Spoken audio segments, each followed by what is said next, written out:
મહીસાગર જિલ્લાના ખાનપુર તાલુકાના બામરોડા ગામે થયેલ ઘરફોડ ચોરીના અનડિટેક્ટ ગુનાને ડિટેક્ટ કરી ચોરીમાં ગયેલ મુદ્દામાલ સોના ચાંદીની કિંમતના ₹4,09,936નો મુદ્દામાલને રિકવર કરતી બાકોર પોલીસ,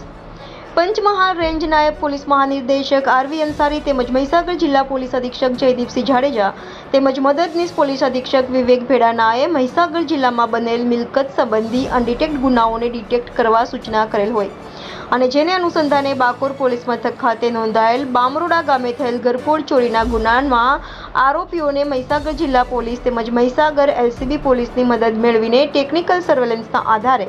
આરોપીઓની પૂછપરછ કરતા આરોપીઓ પોતે તથા પોતાના સાગરીતો ભેગા મળી આ ચોરી કરેલ અને આ ચોરીમાં સોના ચાંદીના દાગીના તથા રોકડા રૂપિયા અમોએ સરખા ભાગે 35 હજાર વેચી લીધેલ અને સોના ચાંદીના દાગીના પોતાને ઘરે છુપાવી રાખેલ હકીકત જણાવેલી હતી,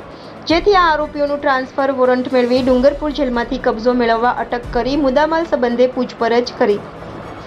આરોપીઓના ઘરે સોનાની ચોરીમાં ગયેલા મુદ્દામાલ કિંમત ₹4,09,936નો મુદ્દામાલ રિકવર કરી અને આગળની તપાસ હાથ ધરવામાં આવી હતી। Reporter Mukesh Bariya, India 24 news, Mahisagar.